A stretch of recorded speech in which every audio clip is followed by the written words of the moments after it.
God is and has been a powerful force in the history of humankind. The concept of God has taken many forms in many religions.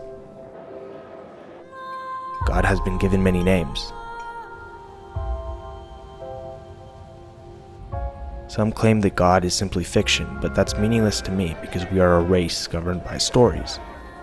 The stories we tell ourselves are inescapable without letting go of the ego.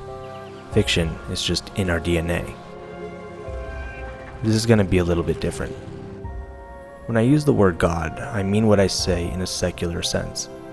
I personally see God as independent of religion. This is simply the way I choose to see the world. My perspective is the only thing I can speak about. Since there's a lack of material on God in a secular sense, I thought I would share my view. Let me begin by saying I am deeply ignorant on the workings of God. I understand very, very little about how the universe works.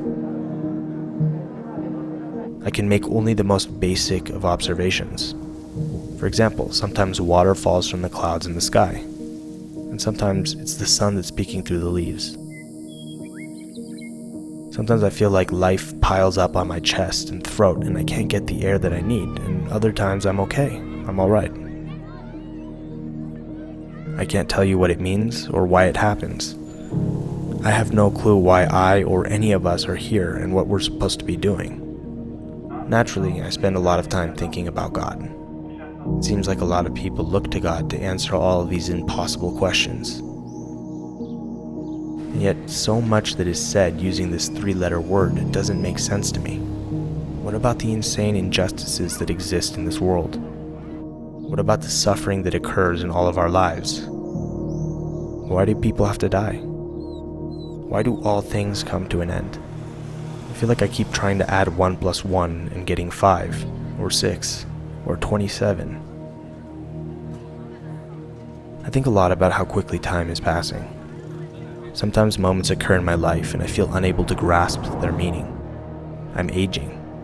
Before I know it, I'll be in the twilight of my life, looking back on all the things I dreamed of and accomplished as a young man, full of energy but also full of questions. Usually my thoughts on death are what lead me back to God. I'm told I asked my grandparents about death when I was 4 years old. Since then, not a whole lot has changed. I still think about it most days. If it all just ends, why are we running around in a world that feels incoherent, nonsensical? What am I even trying to accomplish in the first place? Here's what I can say. My idea of God has changed a lot over time. Little by little, I've come to see God as the best possible friend I could ever have. I'm not entirely sure how I came to this conclusion, but something about it feels right.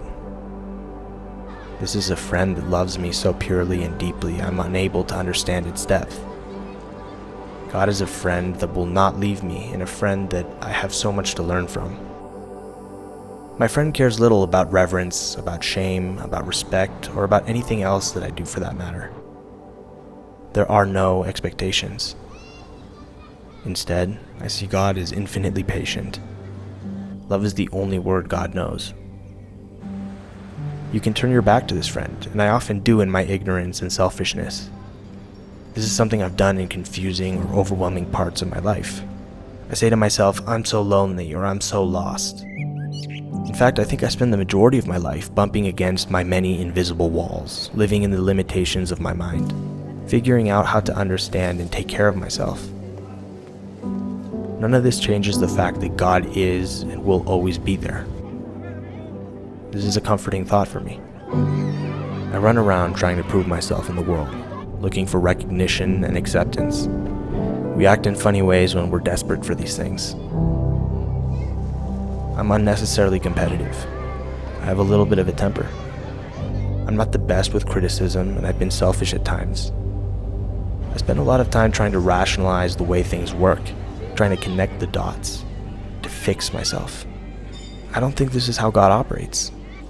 As far as I understand things, there is no justice, no right or wrong. God is simply the way things move, and it is I who choose to let fear close my eyes from seeing things as they are. Instead, I feel my friend is with me in the moments when these walls of mine fall, in moments of music, in moments of pure embrace with others, in moments of focus and creativity and peace, moments of selflessness, moments of stillness. They might be fleeting moments, but somehow they're also moments that last an eternity. In these moments, my friend says to me, "Hi, I've been waiting for you."